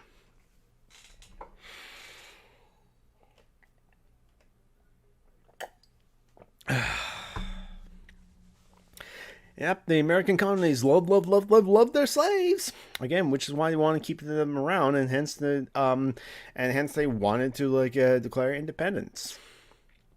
And the northern colonies tried to pretend that they're better than southern colonies, but the southern colonies were quick to point out, no, you're part of this slave trade too. That's part of the song from 1776 of molasses to rum to slaves. It was part of the triangle. Continuing on. Blacks were easier to enslave than whites or Indians, but they were still not easy to enslave. From the beginning, the imported black men and women resisted their enslavements. Hell yeah, they would, of course. Continuing on. Ultimately, their resistance were controlled, and slavery was established for 3 million blacks in the South, still under the most difficult conditions, under pains of mutilation and death. Throughout their 200 years of enslavement in North America, these Afro-Americans continued to rebel. Only occasionally was there a organized insurrection. More often, they showed their refusal to submit by running away. Even more often, they engaged in sabotage, slowdowns, and subtle forms of resistance which asserted, if only to themselves and their brothers and sisters, their dignity as human beings. A quick side note about the running away. It was very common, actually, for people to run away, for runaway slaves to be picked up by the indigenous tribes in that area, and something like that. And so when... So, as I mentioned before, Joy, the indigenous heretic, a friend of the show of Social Justice Alchemy, that was on 2 weeks ago, just for a friendly chat about sort of things, they mentioned about the indigenous, the few indigenous tribes that did actually own slaves, but how it was different than the American chattel slavery. But what was common for indigenous tribes to do is kidnap children. That was actually common. But when they would kidnap children from white settlers, as it were, or something like that, they would raise them as their own.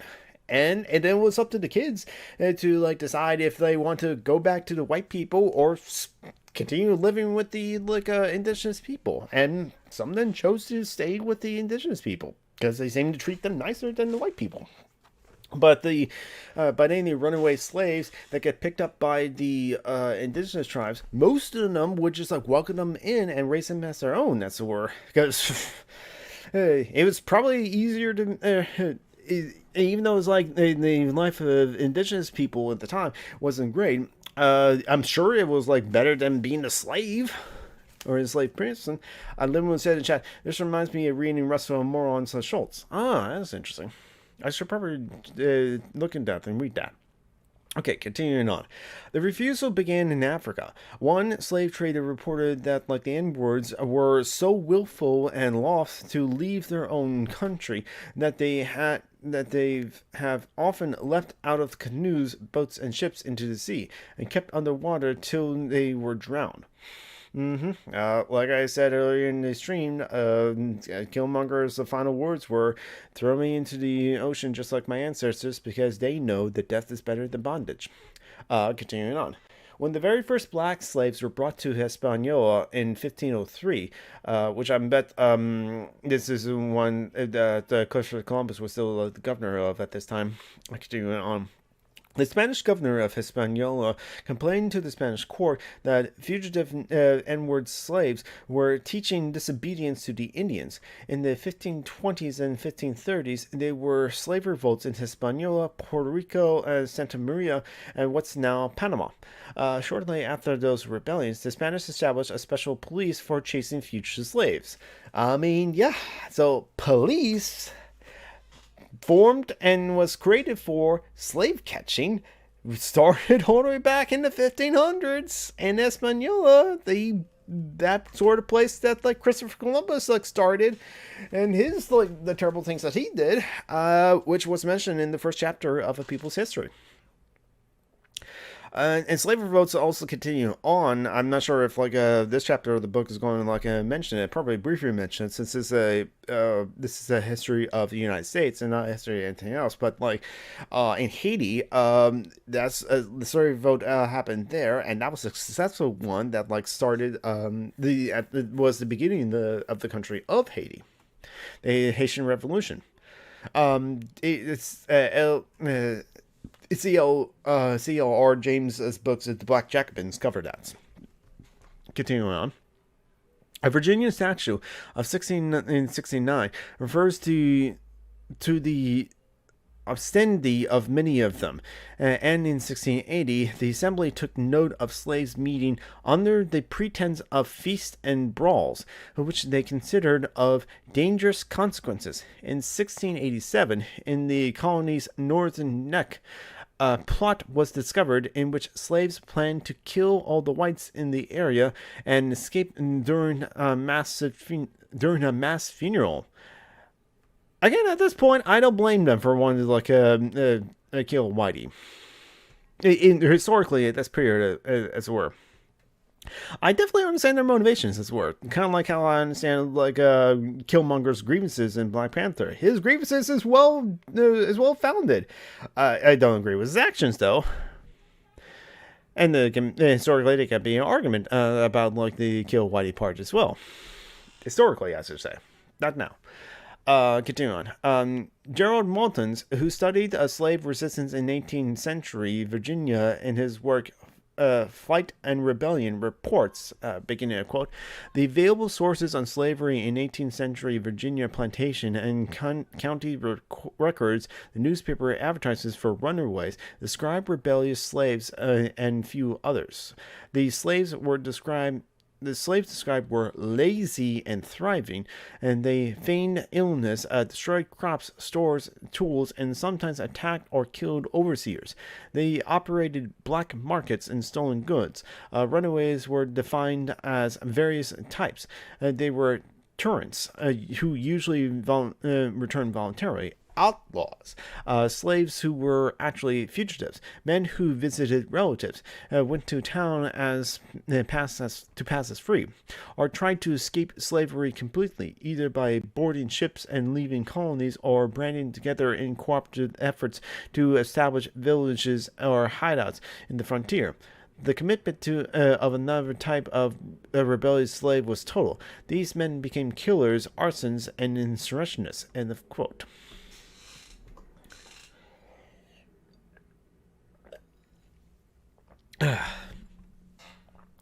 Continue on. Slaves recently from Africa, still holding on to the heritage of their communal society, would run away in groups and try to establish the villages of runaways out of the wilderness on the frontiers. Slaves born in America, on the other hand, were more likely to run off alone, and with the skills that they learned on the plantation, tried to pass off as free men. You know, someone mentioned that they think America is in terrible culture-wise. I think a big problem of America's culture is how capitalistic it is, and how the culture is it breeds towards like atomization and urbanization of like the one man all on his own. And it's kind of interesting how it's like, because of the Africans that still hold on to the heritage, African heritage of communal society, they were working together to run away in groups and form off villages out in the wilderness. However, but the American born slaves would try to like do it on their own. So I think like there is something to say is like, no, that's not a good thing about the American culture and how individualized it is. But it's not exclusive to American culture as well. That's more of like liberalism as a word, which I'm talking about the philosophical teachings from the 1700s, around this time, honestly, from John Locke and John Stuart Mills. And there's like no James Rawls was from later on, but definitely John Locke and John Stuart Mills of the 1700s, and both of them were totally cool with like imperialism and slavery and all that sort of stuff too. So it's strange contradictions in liberalism, but liberalism is all about the individual, as it were, and that's one thing I have problems with, like the American culture, as where how individualized it is, as is shown here, even in like the early 1700s. Before it was America. Continuing on. In the colonial papers of England, a 1729 report from the Lieutenant Governor of Virginia to the British Board of Trade tells how a number of N-words, about 15, formed a design to withdraw from their masters and to fix themselves in the fastnesses of the neighboring mountains. They had found means to get into their possessions some arms and ammunition, and they took along with them some provisions, their clothes, beddings, and working tools. Though this attempt has been like happily defeated, it ought nevertheless to awaken us in some effectual measure. Slavery was immensely profitable to some masters. James Madison told a British visitor shortly after the American Revolution that he could make $257 as on every black person in a year and spend only $12 or $13 on his keep. Another viewpoint, and that's $257 in like 1750s money. So I don't know what the conversion would be like into like in modern day.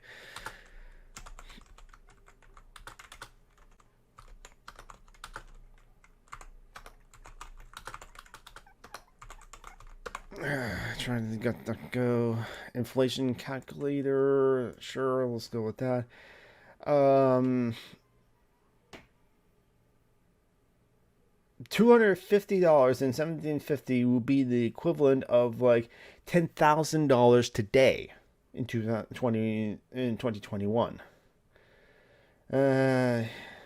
So yeah. According to the CPI inflation calculator that I just like found on DuckDuckGo.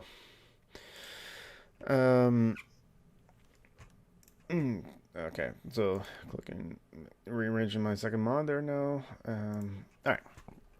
So yeah, that's still like a lot of money. And hey, so like $257, about $10,000, and like the keep is only like 12 or 13. Yeah, that's like hugely profitable. Continuing on. Another viewpoint was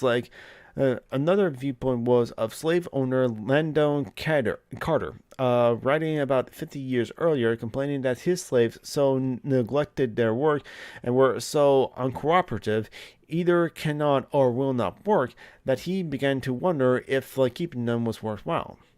Some historians have painted a picture based on the infrequencies of organized rebellions and the ability of some of the South to maintain slavery for 200 years, of a slave population made submissive by their conditions, with their African heritage destroyed. They were, as Stanley Inkin said, made in Sabos, a society of helpless dependence. Or, as another historian, Eric Phillips, said, by racial quality submissive. But looking at the totality of slave behavior, at the resistance of everyday life, from quiet non-cooperation and work to running away, the picture becomes different. In 1710, warning the Virginia Assembly, Governor Alexander Spotswood said, beginning quote, "Freedom wears a cap which can, without a tongue, call together all those who long to shake off the fetters of slavery, and such as the insurrection would surely be attended with the most dreadful consequences. So we cannot be too early in providing against it, both by putting ourselves into a better posture of defense, by making a law to prevent the constitution of those black people." The N-word is there. Again, end in row. End of quote. Indeed, considering the harshness of the punishment for running away, that so many blacks did run away, must be like a sign of a powerful rebellious. All through the 1700s, the Virginia Slave Code reads, beginning of quote, "Whereas many times slaves ran away and lie hid and lurking in swamps, woods, and other obscure places, killing hogs and committing other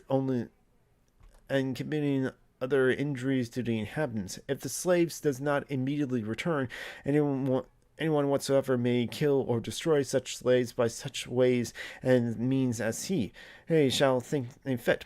If the slave is a parent, it shall be lawful for the country court to order such punishment for said slave, either by disremembering or in any other way, as they in their discretions shall think fit, for reclaiming any such like incorrigible slave, and terrible others for the likely practices. End of quote.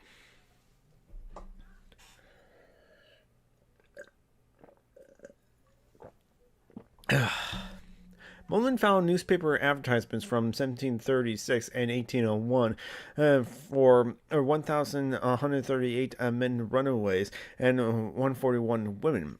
One consistent reasons for runaways was to found members of one's families, showing that despite the attempts of the slave system to destroy family ties by not allowing marriages and by separating families, slaves would face death and mutilation to get together. In Maryland, where slaves were about 1/3 of the population in 1750, slavery has been written into a law since the 1660s, and statutes for controlling rebellious slaves were passed. There were cases where women killed their masters, sometimes by poisoning them, sometimes by burning tobacco houses and homes. Punishment ranged from whipping and branding to execution, but the trouble continued. In 1742, 7 slaves were put to death by murdering their masters. Fear of slave revolt seems to have been a permanent fact of plantation life. William Barr, a wealthy Virginian slaveowner, wrote in 1736, beginning a quote, "We have already at least 10,000 men of these descendants of Ham fit to bear arms, and these numbers increase every day, as well as birth by importation.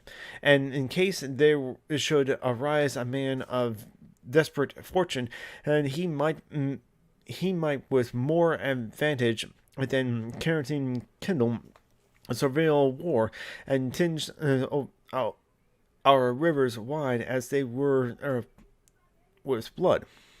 End of quote. It was in intricate.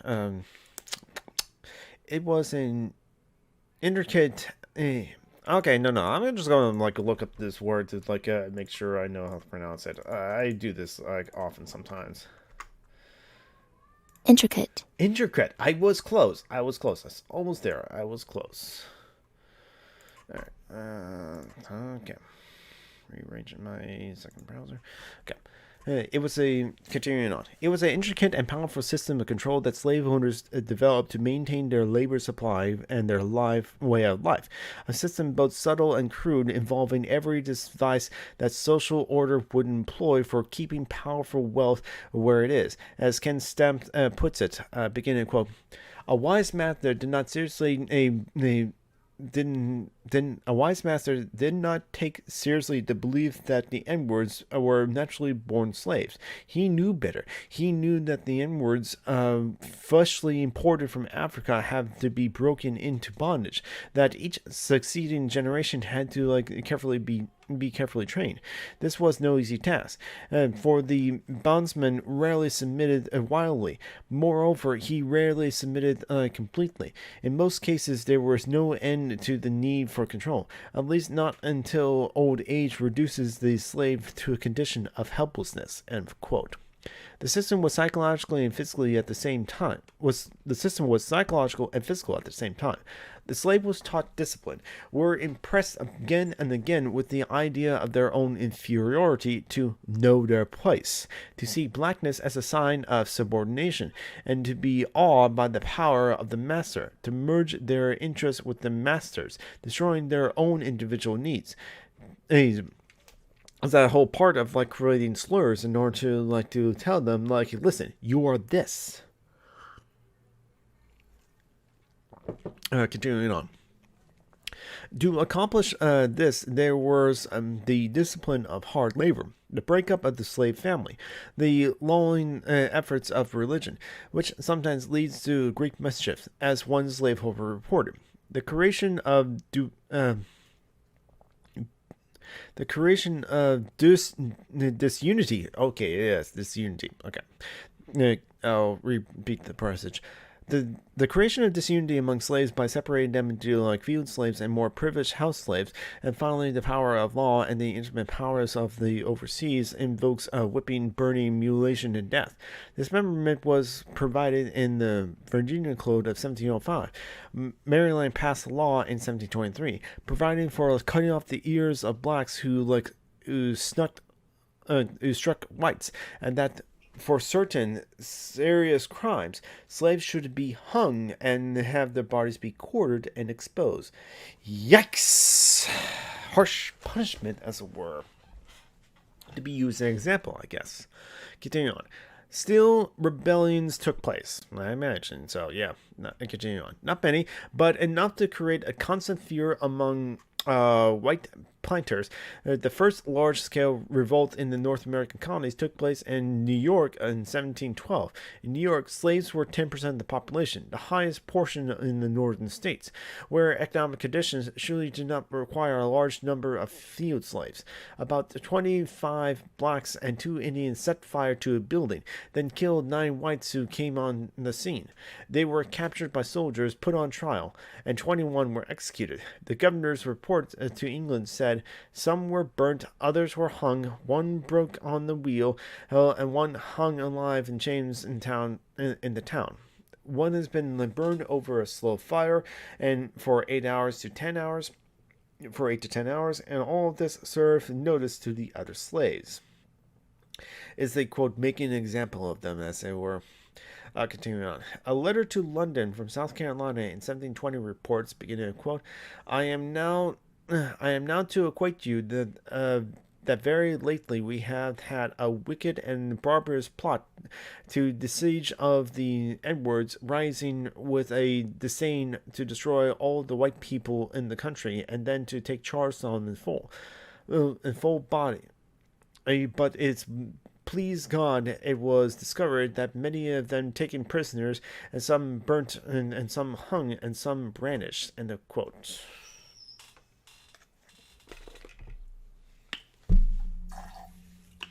Replenishing my water. I got like a ice bottle essentially right here.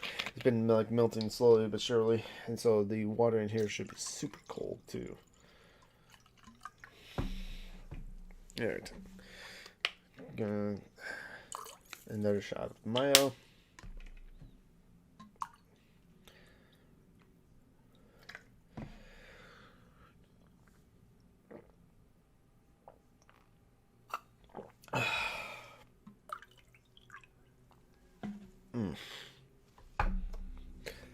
Right. There we go. Okay, yeah. And so, continue on with the book.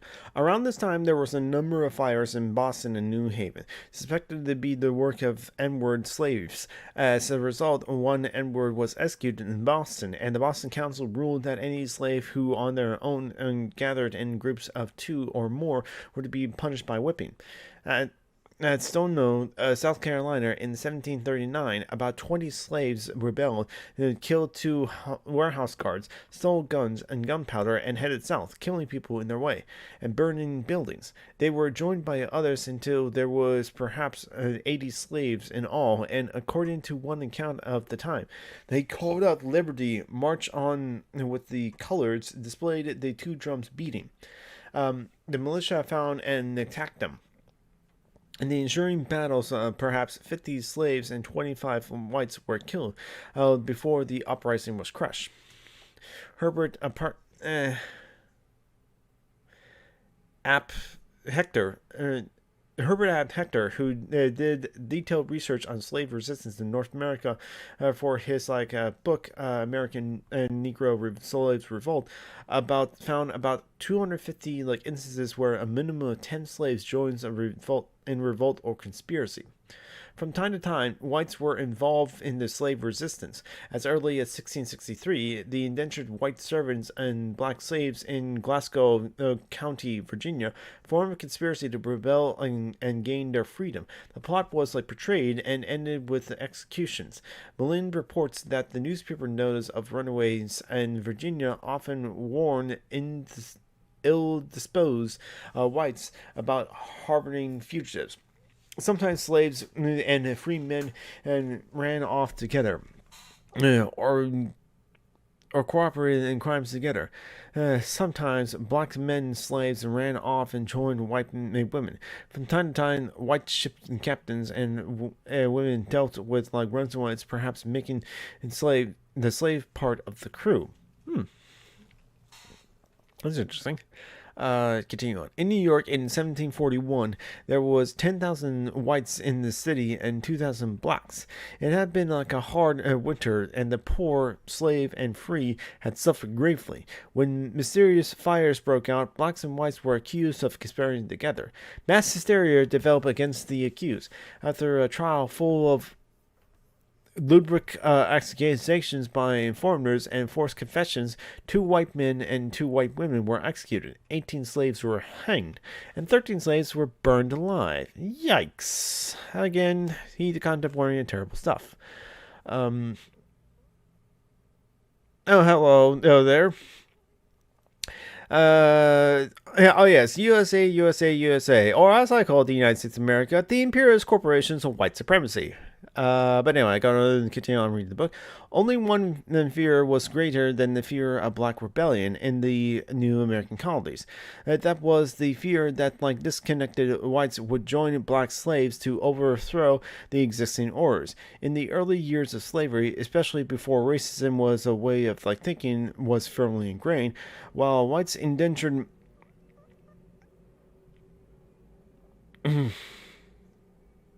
but where would I go if I want to leave? I don't like America, leave. And plus, also, there are indigenous people that also don't like America, and they live here. I'm on too much land. Canada has its own problems too. The 200, 300, 400, 700, 1,000 First Nation children that were their bodies were found at the residential schools in Canada. No, Canada is a settler colonial nation. Canada is still a settler. I shouldn't. Okay. Reminder to the chat. This is a learn with me stream. I probably shouldn't engage too much with people that were just going to come in and try to disrupt the stream now, honestly. But Canada is still a settler colonialist nation as well, just like America. And we're learning about the terrible history of America in the reading that I'm doing right now. Howard Zinn's A People History of the United States. We're in chapter 2. About the color line. So it's about the racism that's is part of America's history from the very beginning, as it were. And it's actually a fascinating read with all the terrible stuff that's in it. And this is part of America's history.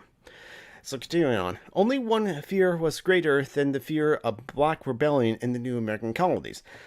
That was the fear that disconnected whites would join black slaves to overthrow the existing orders. In the early years of slavery, especially before racism was a way of thinking and firmly ingrained, while white indentured servants were often treated as badly as black slaves, there was a possibility of cooperation. As Morgan sees it, beginning a quote, there are hints that the 2 desperate groups initially saw each other as sharing the same predicament.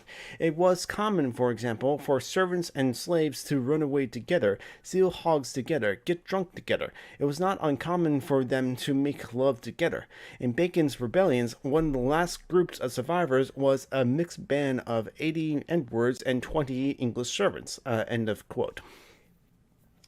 This is whole reason, that Virginia, as the book, as this chapter elaborated earlier, that they had to, in fact, create laws to make it illegal for blacks and whites to fraternize with each other. They were afraid of this kind of rebellions to happen. They wanted to make it illegal to do that, so to discourage that. Continuing on with the book.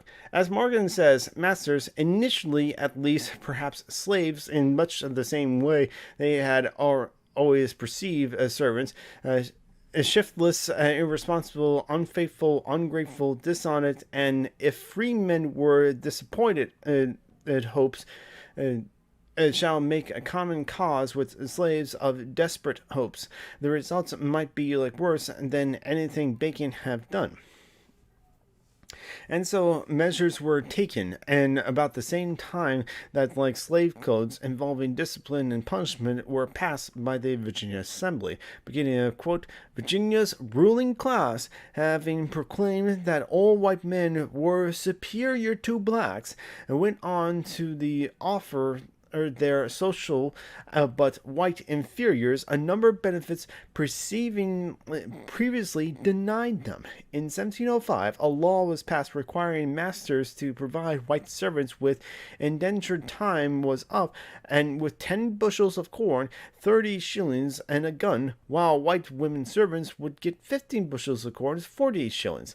Also, the newly freed servants would get 50 acres of land. End of quote. Wow. So, they did, in fact, put into law the inherent benefits and of whiteness over blackness, as it were, and unfortunately, that sense of whiteness was able to be convincing enough to the poor whites after the end of the Civil War to begin, since because they are white, they are inherently better than the blacks that were recently freed slaves. So W.E.D. Du Bois pointed out that the rich capitalist business owning class of the Americas and the Southern Americans were able to use racism as a wedge issue and break up strikes and break up unions by pitting whites against blacks. And saying to the whites, oh no, you're inherently better than the blacks because of whiteness, as it were. And it started all the way back in 1705, where they actually put into law that whites get treated better than blacks. Pure and simple. Continuing on, Morgan concluded, once the small planters felt less exploited by taxation and began to prosper a little, he began less turbulent, less dangerous, more respectful. He could begin to see his big neighbor not as an extortionist, but as a powerful protector of their common interests. They really made it so the white indentured servants, the English servants, felt oh no, the boss is good for me. The boss will actually take care of me, so I'll do what the boss says and not revolt and not join the black people in revolt and rebellion, and just continue being a servant because eventually I'll get free. But that deal was never given to the black people whatsoever, and they used that deal to the white servants to be able to stop and quelch the revolts and the rebellions from the black people who have every right to rebel and revolt at this time.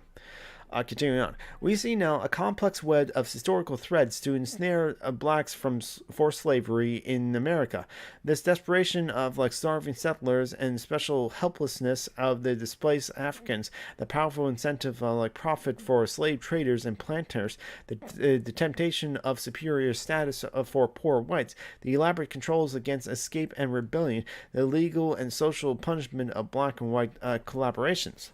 The point is that the element of this web are historical, not natural. This does not mean that they are easily dismantled. It means only that there is a possibility for something else under historical conditions not yet realized. And one of these conditions would be the elimination of the class exploitation, which has made poor whites desperate for small gifts of status and has prevented that unity of blacks and whites necessary for the joint rebellion and reconstruction. Around 1700, the Virginia House of Burgesses declared, beginning a quote, "The Christian servant in this country for the most part consists of the Warsaw short of people of Europe, and since such numbers of Irish and other nations have been brought in, of which a great many have been soldiers in the late wars, that according to our present circumstances, is we can hardly govern them if they were fitted with arms, and had the opportunity of meeting in together by musters. We have just reasons to fear they may rise upon us. End of quote. It was a kind of class consciousness, a class fear. There were things happening in early Virginia and the other colonies to warrant it. And that's the end of the chapter 2 of the People's Histories of the United States of America by Howard Zinn.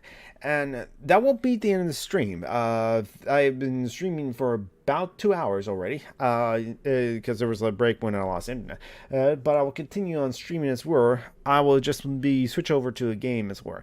But until then, I really actually like take care of myself and use the facilities, so we're going to take a self-care break and as I switch things over. So for everyone that's here, thank you for listening and watching. For the YouTube audience and the podcast audience, well, the podcast is going to end, and the YouTube audience will just be the end of the video. But for the Twitch audience, get up, practice self-care, get up and stretch, top up your drinks, or I'll get another cold bottle of water for me to drink to add ice to this drink. Use the facilities you need to. If you are a person that takes medication, take your meds if you haven't already. If you're a person that wears a binder and it's been more than 8 hours, take it off, give yourself a break. Or if you're a person that tucks, check your body, make sure that you're not hurting yourself. I will transition over to Be Right Back screen, run a 60-second ad break as I switch over to a game. I'm not sure what kind of game I'm going to play. I don't know. I'll pick a game and then decide what to play. But I'll transition over to the Be Right Back screen, run 60-second ad break, and I will be right back.